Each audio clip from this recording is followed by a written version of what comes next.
નમસ્કાર દર્શક મિત્રો, મહામંથનમાં આપનું સ્વાગત છે। હું છું સુદાન ગઢવી। આજે આપણે ચર્ચા કરીશું આપને આઘાત। આમ આદમી પાર્ટી ભ્રષ્ટાચાર મુક્ત દિલ્હીને મુખ્ય મુદ્દો બનાવીને દિલ્હીની સત્તા પર આવેલી। આમ આદમી પાર્ટીની સરકાર 2013માં અન્ના હજારેના લોકપાલ આંદોલનથી જેનો ઉદય થયો હતો, દિલ્હીની જનતાએ ખૂબ ભરોસા સાથે આપને સોંપી હતી રાજધાનીની લગામ। પરંતુ સત્તામાં આવ્યાના 3.5 વર્ષમાં જ આપના શરૂ થઈ ગયા છે વળતા પાણી। અગાઉ 5 રાજ્યોની વિધાનસભા ચૂંટણીના પરિણામો અને હવે પેટા ચૂંટણીના પરિણામો શું દેશ અને દિલ્હીની જનતા આપને આપી રહી છે કોઈ સંકેત? એમસીડી ચૂંટણી પૂર્વે દિલ્હીમાં આમ આદમી પાર્ટીને પડ્યો છે મોટો ફટકો। પેટા ચૂંટણીમાં દિલ્હીની રાજૌરી ગાર્ડન બેઠક આપ પાસેથી છીનવાઈ ગઈ છે। ભાજપ અને અકાલી દળે આપ પાસેથી છીનવી લીધું છે દિલ્હીનો નાક। પરિસ્થિતિ એવી બની છે જ્યારે આપના ઉમેદવારની ડિપોઝિટ પણ જપ્ત થઈ ગઈ છે। ત્યારે આપ માટે શું છે દિલ્હીની જનતાનો સંદેશ? શું આપના ઠાલા વચનોને ભાંપી ગઈ છે દિલ્હી અને દેશની જનતા? કેમ આપને એક બાદ એક કરવો પડી રહ્યો છે કરારી હારનો સામનો? એવા કયા પરિબળો છે જે આપ માટે બન્યા છે ઘાતક? શું વિધાનસભા અને પેટા ચૂંટણીના પરિણામોથી સબક લેશે અરવિંદ કેજરીવાલ? શું લોકસભા ચૂંટણી પૂર્વે આપ બદલી શકશે જનતાનો મૂડ? આ તમામ મુદ્દાઓ પર ચર્ચા કરીશું મારી સાથે મહામંથનમાં।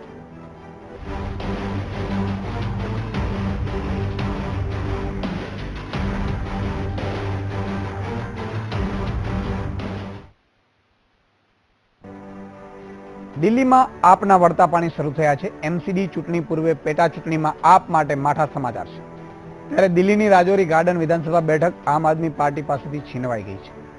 આ બેઠક પર ભાજપનો ભવ્ય વિજય થયો છે। ભાજપ અને અકાલી દળે આપ પાસેથી આ બેઠક છીનવી લીધી છે। ચૂંટણીના પ્રાથમિક પરિણામોમાં ભાજપ અને કોંગ્રેસમાં સીધી ટક્કર જોવા મળી હતી। આમ આદમી પાર્ટીના ઉમેદવારની સ્થિતિ ઘણી જ ખરાબ રહી હતી અને ઉમેદવારોની ડિપોઝિટ પણ જપ્ત થઈ ગઈ। એટલે કે કુલ થયેલા મતદાનના 6 ભાગના મત પણ આમ આદમી પાર્ટીને ન મળ્યા। ભાજપ તરફથી અકાલી દળના નેતા મનદિંદર સિંહ તિરસા રાજૌરી ગાર્ડનથી ઉભા રહ્યા હતા। તેમણે કોંગ્રેસના ઉમેદવાર મીનાક્ષી ચંદેલાને 14,652 મતોથી હરાવી છે। તો આમ આદમી પાર્ટીના હરજીતસિંહ ત્રીજા સ્થાને રહ્યા હતા। આમ આદમી પાર્ટીના નેતા મનીષ સિસોદિયાએ જનતાના આ फैसलाને स्वीकार्यो હતો। आए हैं वो आम आदमी पार्टी के लिए वहाँ जीत नहीं हुई है उपचुनाव में। हम लोग राजौरी गार्डन को देख रहे थे। वहाँ पर जर्नैल सिंह जी जो हमारे विधायक थे, उनके पंजाब जाने से जनता में नाराजगी थी। हमने काफ़ी कोशिश की थी बात करने की, लोगों को समझाने की, लेकिन नतीजों से समझ में आ रहा है कि लोग माने नहीं, लोगों में नाराजगी कम नहीं हुई। तो अब कोई बात नहीं, ये तो उपचुनाव था। आगे के चुनाव के लिए हम तैयारी करेंगे और राजौरी गार्डन के लोगों को समझाने की भी कोशिश करेंगे। ऐसी कोई चिंता की बात नहीं है। राजौरी गार्डन के लिए जो काम जर्नैल सिंह ने शुरू किए थे या दिल्ली सरकार आगे आने वाले समय में करेगी, वो राजौरी गार्डन के लिए हम पूरी शिद्दत से उसी तरह से करते रहेंगे जैसे पूरी दिल्ली के लिए करेंगे। તો જે રીતે આમ આદમી પાર્ટીને દિલ્હીમાં 3 વર્ષમાં જ એવું કહી શકાય કે જે ઝટકો મળ્યો છે, એ ઝટકાને પગલે આમ આદમી પાર્ટી ગુજરાતમાં પણ આવવા માટે હવે વિચાર કરશે। જે રીતે આમ આદમી પાર્ટી ધીરે ધીરે ઘૂસ મારી રહી હતી તમામ રાજ્યોમાં અને ખાસ કરીને લોકસભાની ચૂંટણીમાં એવું લાગી રહ્યું હતું કે આમ આદમી પાર્ટી પણ ભાજપને ટક્કર આપી શકે એવી સ્થિતિમાં આવી જશે। પરંતુ જે રીતે આમ આદમી પાર્ટીએ દિલ્હીમાં 70 માંથી 67 બેઠકો ઉપર કબજો જમાવી અને ભાજપ અને કોંગ્રેસના સુપડા સાફ કર્યા હતા, એ જ આમ આદમી પાર્ટીની જે પેટા ચૂંટણી યોજાઈ હતી એનો પરિણામ આજે આવ્યા। એમાં સુપડા સાફ આમ આદમી પાર્ટીના એટલા માટે થઈ ગયા છે કે ડિપોઝિટ પણ ઉમેદવારની જપ્ત થઈ ગઈ છે। ત્યારે સવાલ એક બેઠકનો નથી, પરંતુ એમસીડીની ચૂંટણી આવી રહી છે દિલ્હીમાં અને એમસીડીની ચૂંટણી બાદ ગુજરાતમાં વિધાનસભાની ચૂંટણી આવી રહી છે અને 2019માં લોકસભાની ચૂંટણી આવી રહી છે। આ તમામમાં આમ આદમી પાર્ટી ઝુકાવવાની ગણતરીમાં હતી।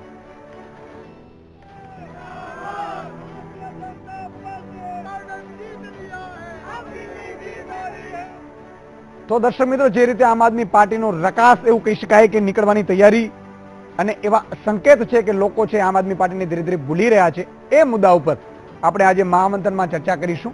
આપને આઘાત।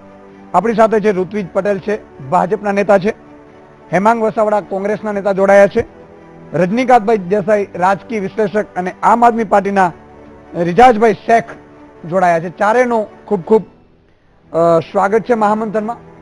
પહેલા હું રિયાજભાઈ શેખ આપણે પૂછવા માંગીશ કે આમ આદમી પાર્ટી 70 માંથી 67 બેઠક લઈ અને દિલ્હીમાં સત્તા ઉપર આવી હતી, દિલ્હીની સરકારમાં, પરંતુ થોડા જ સમયમાં શું એવું લાગી રહ્યું છે કે આમ આદમી પાર્ટીના જે દાવાઓ છે એ ખોટા પડ્યા એટલા માટે પબ્લિક છે એ હવે સ્વીકારવાનું બંધ કરી દીધું છે?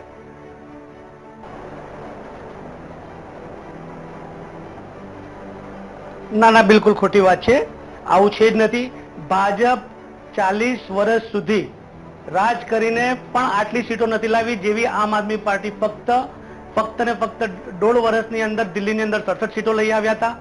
પ્લસ બીજું પંજાબની અંદર પણ 22 સીટો એમને એમ નથી આવી. એટલે એવું નથી. આવનારો સમય છે, આવનારા સમયની અંદર તમે પણ જોઈ શકો છો કે આ પ્રમાણે જેવી રીતના તમે કહો છો એ પ્રમાણે બિલકુલ નથી.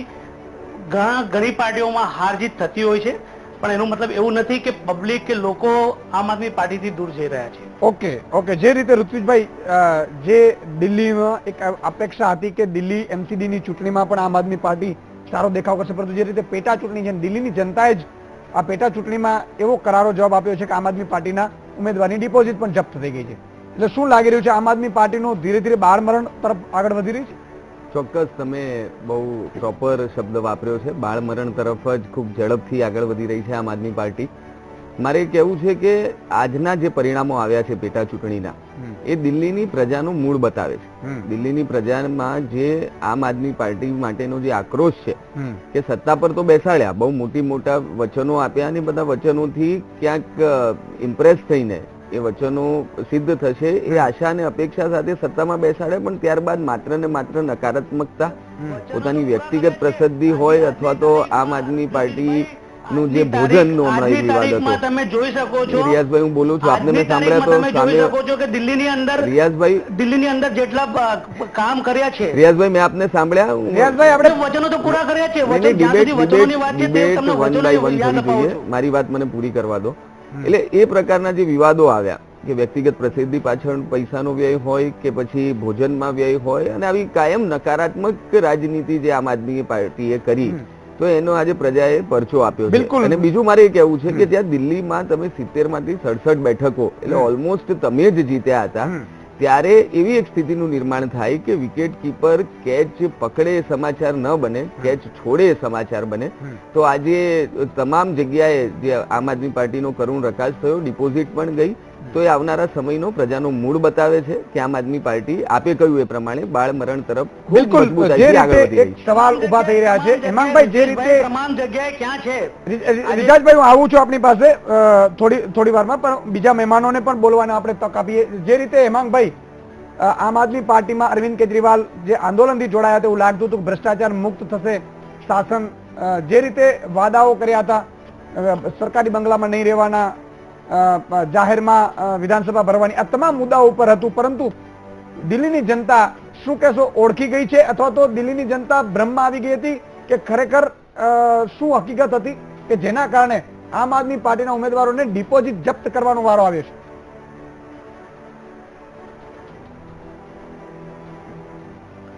હું ઋત્વિકભાઈની વાત સાથે ઘણો સંમત છું.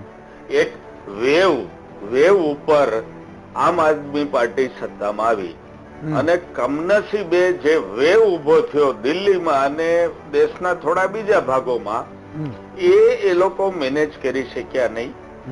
ખૂબ આંતરિક ઝઘડાઓ થયા. એક જૂથ બહાર નીકળ્યું, પંજાબમાં બીજું જૂથ બહાર નીકળ્યું, પ્રજાકીય વચનોમાં રિવર્સ ટર્ન લીધો. કેજરીવાલ સાહેબના જે સ્ટેટમેન્ટો અમુક આવ્યા, એને સુગ્ન પ્રજાને સુગ ચડે એવી વાત થઈ. આ બધા કારણસર જે પકડ પછી લેવી જોઈએ.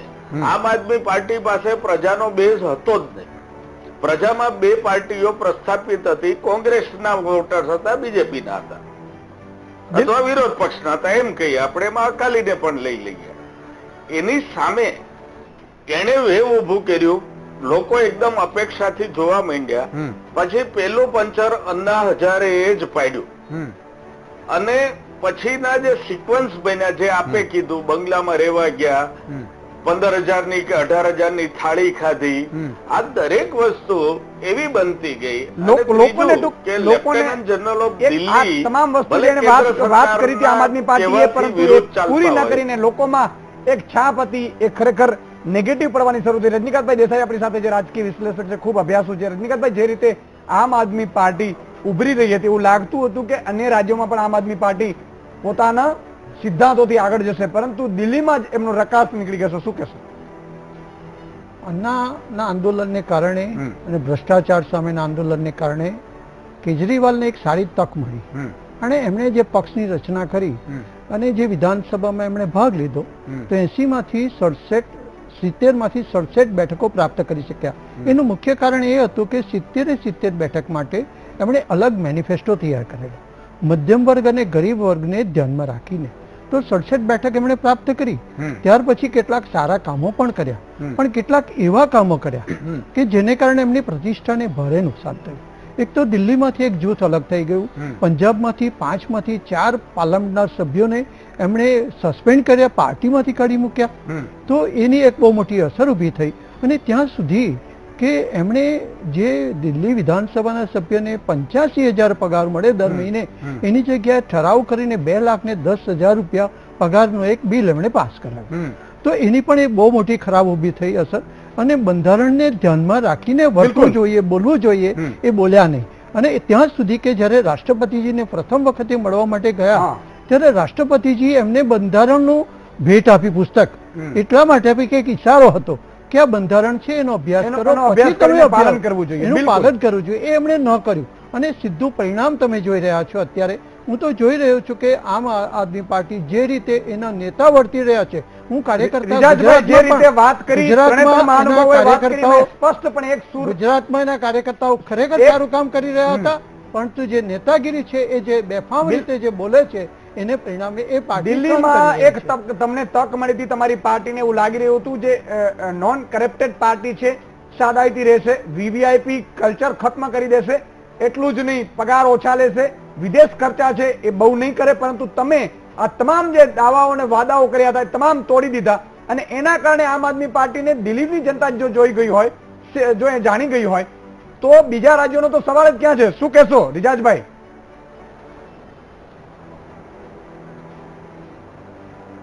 બિલકુલ નહીં. આમ આદમી પાર્ટીએ કોઈ પણ વીઆઈપી કલ્ચરમાં આવી નથી. આજની તારીખમાં પણ ત્યાં કોઈ પણ જાતની વીઆઈપી રિજાજભાઈ, તમે બંગલા લીધા છે, તમે પગારોમાં વધારો કર્યો છે, તમે 12,000 રૂપિયાની થાળી ખાધી છે, તમે તમારા પોતાના પર્સનલ કેસ છે એ જનતાની સરકાર ઉપર, જનતા ઉપર નાખ્યા છે. તમે સાંભળો બોલો સાંભળો, હું તમને નહીં બિલકુલ પણ નથી. આ આખું તદ્દન ખોટી વાત છે. 12,000 રૂપિયાની કોઈ થાળી ખાધી નથી. તે બિલ આવેલું છે મનીષ સિસોદિયા, અમારા મુખ્યમંત્રી છે, તેમણે આ ફાઇલ રાજ્યપાલને મોકલેલી છે ને એની ઉપર નોટિસ કરીને મોકલી છે કે ભાઈ આ ટાઈપના બિલ નથી આવતા અને તપાસ થવી જોઈએ. પણ કેટલાક જે રાજ્યપાલ તરફથી આવેલું છે એમને સીધું જ એ જ બતાવી દીધું છે કે આ 12,000 રૂપિયાની થાળી છે, પણ સત્ય હકીકત કંઈક બીજું છે. સત્ય હકીકત કંઈક બીજું હોય તો અરવિંદ કેજરીવાલ 6 વારે સામે આવી જાય છે મીડિયાની સમક્ષ, એમણે કેમ ન આવ્યો? આપને પણ કહેવા માંગુ છું, પણ એ તો હમણાં તમે આ વસ્તુમાં તમને કહું છું કે તમે પોતે પણ તપાસ કરાવી શકો છો ને, તમે પોતે પણ જુઓ. તમે આ જે તપાસમાં જે વસ્તુ આવી છે એ સમક્ષ છે. ઋત્વિકભાઈ આપણી સાથે છે. ઋત્વિકભાઈ, જે રીતે 12,000ની થાળીના જે બિલો છે એવું કહે છે કે આવું નથી, તો ખરેખર 7 વારે સર્જિકલ સ્ટ્રાઇકમાં અરવિંદ કેજરીવાલ ખુદ આવીને સબૂત પેશ કરે છે, ઈવીએમમાં અરવિંદ કેજરીવાલ ખુદ આવીને સામે સબૂત પેશ કરે છે, તો 12,000ની થાળીમાં કેમ સબૂત અરવિંદ કેજરીવાલ? સ્વાભાવિક છે કે જયારે પ્રથમ દ્રષ્ટિએ જ દેખાઈ રહ્યું છે કે એમાં એમણે 12,000ની થાળીનું બિલ આપ્યું છે. હવે તપાસનો વિષય છે કે ઘટના શું બની હતી. એટલે અરવિંદ કેજરીવાલ જ્યારે ફોલ્ટમાં હોય ત્યારે મીડિયા સામે આવવાની હિંમત નથી કરતા. બાકી એમને જયારે જૂઠું બોલવું હોય ને જોરથી બોલવું હોય ત્યારે એમણે આવીને તમામ પ્રકારના તમાશા અને નોટંકી મીડિયા સામે કરી છે અને તમે અને હું બંને સાક્ષી છીએ.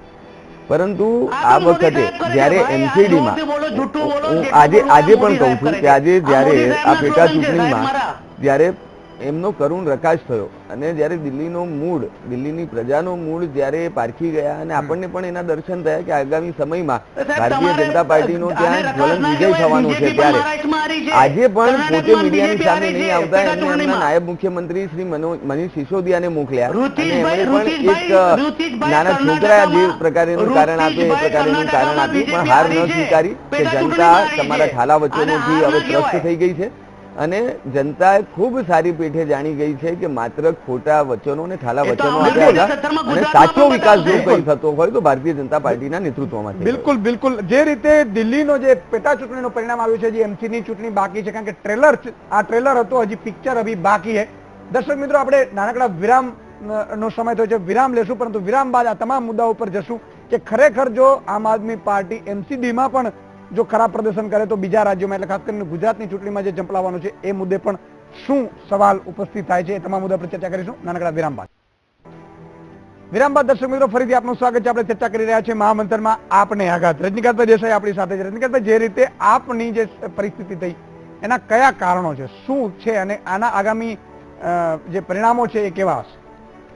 આપની આ સ્થિતિ થવાનું મુખ્ય કારણ એ છે કે ગરીબોને અને મધ્યમ વર્ગને આપેલા વચનો એને જે પાડવા પર જે ધ્યાન આપવું છે એને ધ્યાન ન આપ્યું.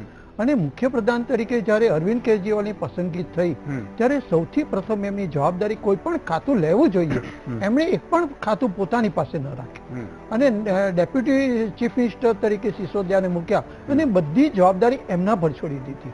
એમણે બોલવાનું એક ચાલુ રાખ્યું ને દેશમાં ફરવાનું ચાલુ રાખ્યું. એ ન ચાલી શકે. એક ચીફ મિનિસ્ટર તરીકે એમની જવાબદારી છે. બીજી મહત્વની બાબત છે કે સતત એમણે કેન્દ્ર સરકાર સામે સંઘર્ષની નીતિ અપનાવી અને જે ડેપ્યુટી ગવર્નર ત્યાંના જે મુખ્ય છે તેમની સામે સંઘર્ષની સતત નીતિ એમણે અપનાવી નીતિ.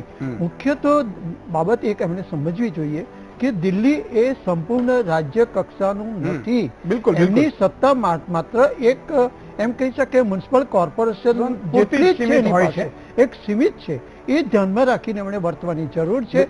અને જે રીતે એમણે છેલ્લા 2-3 વર્ષમાં જે વર્તન કર્યું એનું આ સીધું પરિણામ હું જોઈ રહ્યો છું. તો ગુજરાતમાં એનું સીધું પરિણામ હું તો ત્યાં સુધી એ રીતનું જે એમનું વલણ છે એ જો ચાલુ રાખે તો આવતા 5 વર્ષ પછી બધા એમને ભૂલી જશે. આ પાર્ટીને પણ ભૂલી જશે, ખરેખર કેજરીવાલને પણ ઉપસ્થિત છે. હેમાંગભાઈ, જે રીતે વાત થઈ રહી છે વીવીઆઈપી કલ્ચર ખતમ કરવાની વાત હતી, બીજું કે જે રીતે આશા અપેક્ષા બંધાઈ હતી, ખુદ રાહુલ ગાંધીએ જયારે દિલ્હીના પરિણામ આવ્યા ત્યારે કહેવું પડ્યું હતું કે કેજરીવાલની રાજનીતિ છે એ બધાએ એડોપ્ટ કરવી પડશે, પરંતુ શું લાગી રહ્યું છે કે એ જે પોતાના જ સિદ્ધાંતો હતા એનાથી ભાગ્યા, એનું આ પરિણામ છે?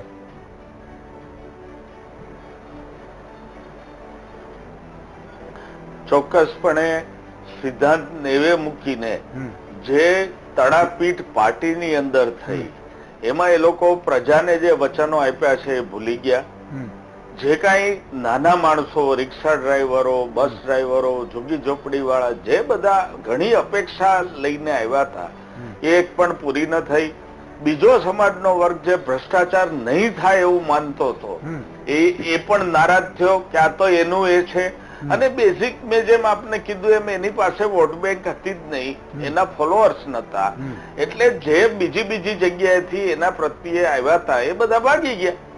જે વાત થાળીની થઈ, મારે એટલું જ કેવું છે કે જો થાળી નથી જમાણી તો બિલ કેમ સરકારમાં આવ્યું અને મનીષભાઈ બિલ ઉપર કેમ કઈ લખવું પડ્યું? એક થાળીની નથી, 12,000 નથી, પરંતુ એક વિશ્વાસની વાત છે. ઋત્વિજભાઈ, જે રીતે રિયાઝભાઈને મારે કેવું છે, દિલ્હીની સરકાર કામ કરી હતી એવું લાગતું હતું ઘણાને કે ખુદ કેન્દ્ર સરકાર પણ ક્યાંક ને ક્યાંક એમને રોકતી હતી અથવા તો સ્વતંત્ર રીતે કામ નહોતી કરવા દેતી, એવો પણ આક્ષેપ હતા. બિલકુલ, આક્ષેપો તો થતા રહે. પોતાની નિષ્ફળતા છુપાવવા માટે આ પ્રકારની જે પાર્ટીઓ ઉભી થઈ હોય એ આવા પ્રકારના આક્ષેપો કરે. પણ જે પ્રમાણે મુરબ્બી રજનીકાંતભાઈએ કહ્યું એ પ્રમાણે કે જેને કામ નથી કરવું અને એક મહત્વકાંક્ષા કે કઈ રીતે આખા દેશની સત્તા મેળવી શકાય એના માટે મુખ્યમંત્રી તરીકે રહીને કામ નહીં કરીને આખા દેશમાં ફરવા માટેની જેની મહેચ્છા હોય, મહત્વકાંક્ષા હોય એ પ્રકારે આવું છું આપની પાસે, પેલા પૂરું કરી લઈએ. જે લોકપાલ બિલ પાસ કરાવો ને સાહેબ, મારા લોકપાલ બિલ પાસ કરાવો ને.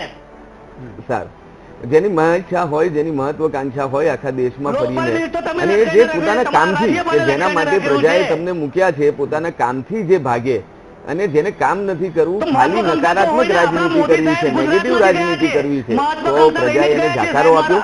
હજુ પણ આમ આદમી પાર્ટીએ આત્મચિંતન અને આત્મમંથન કરવાની જરૂર છે, કેમ કે પ્રજાનો મૂળ બહુ સ્પષ્ટ દેખાયો છે. માત્ર આમ આદમી પાર્ટીને જાકારો નથી આપ્યો, આ દેશની વિકાસની જે રાજનીતિ ભારતીય જનતા પાર્ટી કરી રહ્યું છે એમાં આદરણીય નરેન્દ્રભાઈ મોદીજી અને આદરણીય અમિત શાહજીના નેતૃત્વને પણ સ્વીકાર્યું છે અને આ જે જ્વલંત વિજય અપાવ્યો છે, તો આવનારી એમસીડીની ઇલેક્શનમાં ભગવો લહેરાવો હવે નિશ્ચિત છે. રિજાજભાઈ, એક જે આશા અપેક્ષા જે ઉભી થઈ હતી આમ આદમી પાર્ટીની, તમામ દેશના કેટલા બધા મુરબ્બીઓ છે એ જોડાતા હતા ધીરે ધીરે, કારણ કે એક એવી પાર્ટી ઉભી રહી હતી કે જે જન આંદોલનથી, જે માણસ ઉપવાસ કરીને આગળ આવ્યો હોય એમની હતી, પરંતુ ધીરે ધીરે એ કલ્ચર ખતમ થયું. એના કારણે કેટલાય એવા કાર્યકરો જે જોડાવાના હતા આપમાં, એ લોકો પણ હવે નહીં જોડાય અને એમને પણ વિશ્વાસઘાત થયો છે, એવું તમને નથી લાગતું? નહીં, એવું નથી. આજની તારીખમાં હું તમને 2 દિવસ પછી વડોદરામાં બતાવીશ. બીજેપી કોંગ્રેસના ઘણા કાર્યકર્તાઓ છે, 2 દિવસ પછી 400 થી 500 કાર્યકર્તાઓ આમ આદમી પાર્ટીમાં જોડાવાના છે. અને આ તમારી ચેનલમાં તમને બતાવીશ કે ભાઈ આ જો તમે કહો છો એ પ્રમાણે નથી. બિલકુલ. મુંગેરીલાલ કે હસીન સપને. હેમાંગભાઈ, જે રીતે વાત એક થઈ રહી હતી અધૂરી, મારે એટલા માટે તમને વાત લાગી હતી. राहुल गांधी स्वीकार કર્યો હતો કે केजरीवाल की राजनीति एडॉप्ट करनी पड़ेगी, परंतु जो એવું ના થાય તો શું લાગી રહ્યું છે આગામી ચૂંટણીમાં ગુજરાતમાં કેજરીવાલ પાર્ટીનું જે પ્રદર્શન છે કેવું રહેશે?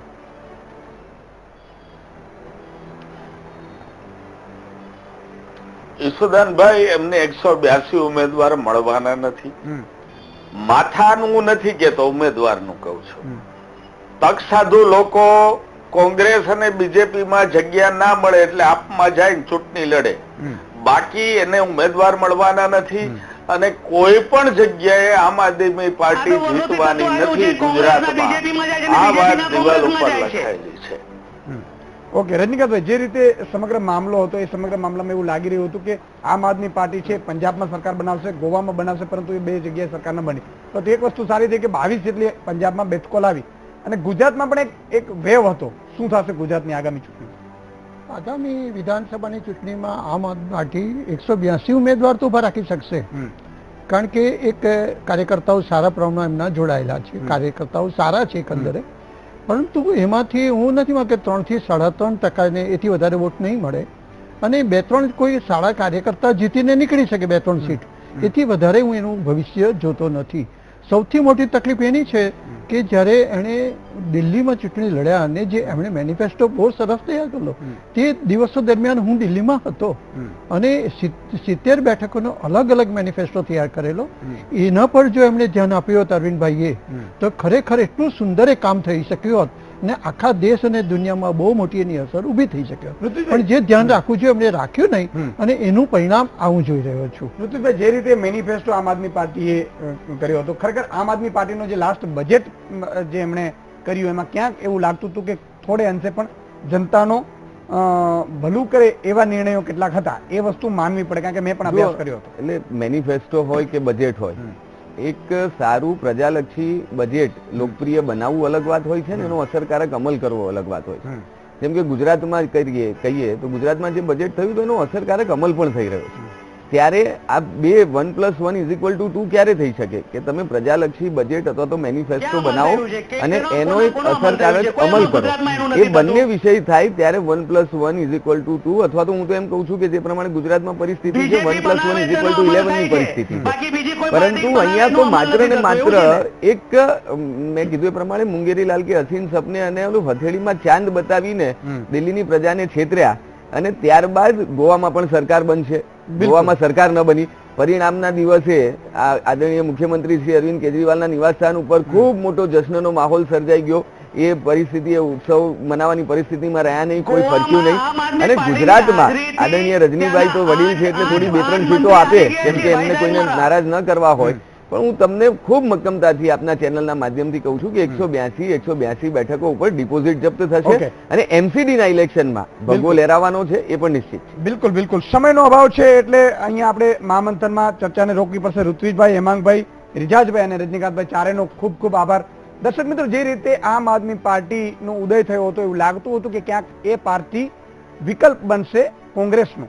એવું લાગી રહ્યું હતું કે ભાજપની સામે ટક્કર લઈ શકશે તો આમ આદમી પાર્ટી, પરંતુ જે રીતે વીવીઆઈપી કલ્ચર, જે દાવાઓ અને વાદાઓ હતા નાબૂદ કરવાનું વીવીઆઈપી કલ્ચર, એ સહિતના મુદ્દાઓ પર ક્યાંક ને ક્યાંક અરવિંદ કેજરીવાલ અથવા તો આમ આદમી પાર્ટી છે એ ઊંડી ઉતરી છે અને એના કારણે જ એવું કહી શકાય કે કદાચ એની પેટા ચૂંટણી હારી છે. પરંતુ સવાલ એ છે કે એનસીડીની ચૂંટણી પણ હજી છે.